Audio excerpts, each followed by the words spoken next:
Bonjour et bienvenue sur ma chaîne Un thé à Montréal. Aujourd'hui, on va faire un petit gratin de poireaux, puis on va faire semblant que ce sont des cannelloni parce qu'on va les farcir de la même façon qu'on farcit les cannelloni. Donc voilà, j'ai fait ça avec des poireaux. Je les ai lavés, coupés, bien nettoyés à l'intérieur. Une fois que j'ai coupé mes poireaux, que je les ai bien lavés, je vais essayer de les vider par l'intérieur en essayant de creuser comme un tunnel.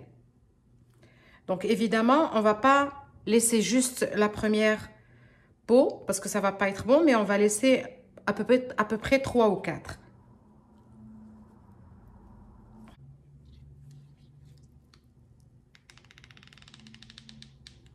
Alors, c'est pas très facile, mais on va y arriver.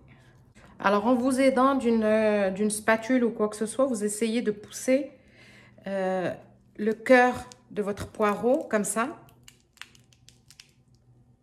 Voilà. Évidemment, ce qui sort de l'intérieur, on ne va pas le perdre, on va le mettre avec notre garniture à l'intérieur, avec la viande. Mais enfin, vous pouvez mettre du poulet ou ce que vous voulez. Alors, je vous préviens, c'est pas vraiment facile d'enlever le cœur. Vous considérez que c'est votre sport quotidien parce qu'il faut vraiment bien pousser et essayer de ne pas endommager notre cannelloni finalement qu'on va farcir à la viande. Donc, une fois que vous avez fait tout ça, on va passer à la farce. Alors, pour ma farce, j'ai de la viande hachée. J'ai un oignon émincé, j'ai un petit peu de ce que j'ai vidé de mes poireaux, mais pas tout parce que sinon ça va avoir un goût trop fort.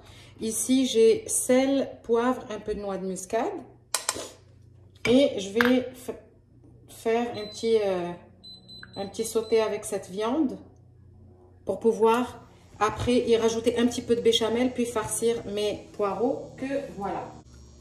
Je vous préviens, la tâche de les vider n'est pas facile, donc prenez votre mal en patience. On a l'impression que c'est facile, mais finalement, ils ne veulent pas sortir.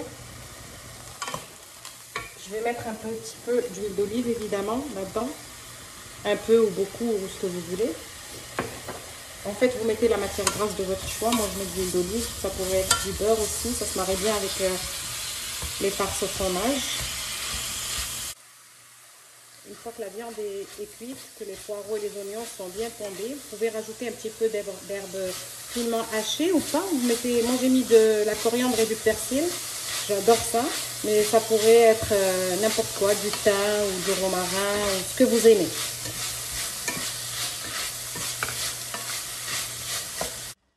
Alors, pour la béchamel, j'ai ici une cuillère à soupe de beurre. Je vais rajouter du sel, du poivre et encore un petit peu de noix de muscade. La raison pour laquelle je mets tout le temps de la noix de muscade, c'est pour couvrir un petit peu le goût du lait d'amande. Essayez d'en trouver un qui est le plus neutre possible pour ne pas avoir un arrière-goût dans la béchamel.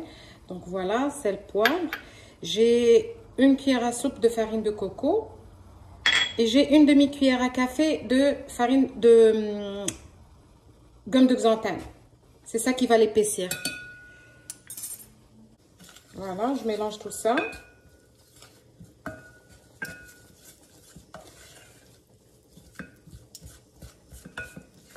On ne risque pas d'avoir des grumeaux, il n'y a pas de farine, donc c'est une béchamel relativement facile. Et une fois que le beurre est fondu, je vais rajouter un demi-litre de lait d'amande. Vous pouvez mettre du lait de coco aussi.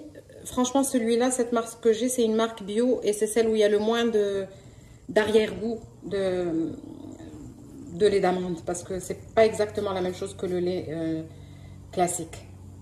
Donc, un demi-litre de lait d'amande. Et voilà, je vais la travailler jusqu'à ce qu'elle épaississe. Voilà, une fois qu'elle commence à épaissir, je vais reprendre ma préparation à la viande, puis je vais y mettre juste un petit peu, juste pour que mes poireaux soient plus faciles à farcir, juste comme ça pour faire un mélange un petit peu compact.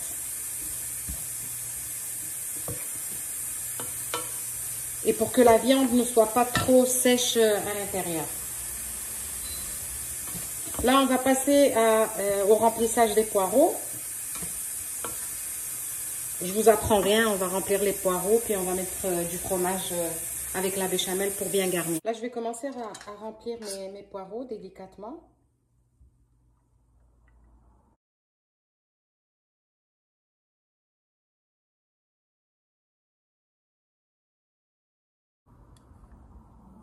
C'est pas grave s'il y en a qui tombent, hein, c'est pas la fin du monde.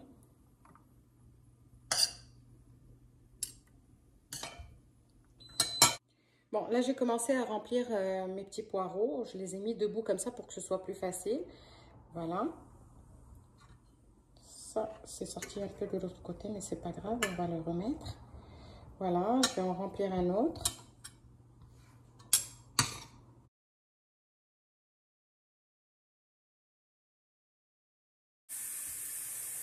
Je me suis rendu compte que j'étais pas en train de filmer, mais ce que j'ai fait, c'est que j'ai rajouté une tasse et demie, à peu près 250 ou 300 grammes de fromage râpé dans ma béchamel. Puis je l'ai mise sur mes poireaux. Et pour un côté encore un peu plus décadent, je vais en rajouter un petit peu. Puis je vais mettre ça dans un four chaud. Le temps que ça gratine et que sachez que les poireaux vont rendre de l'eau énormément, mais on va essayer de l'enlever après. Voilà, on se retrouve tout à l'heure. Alors, voilà mon gratin.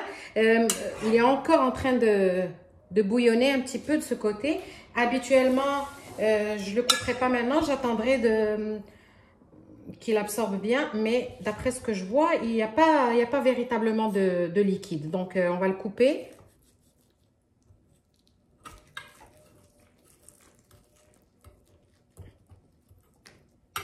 Bien caramélisé en dessous. Je vais ramener un couteau pour que ce soit plus facile.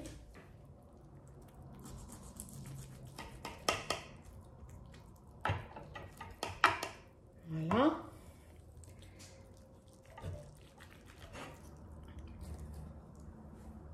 Et voilà. On va mettre un petit peu de sauce.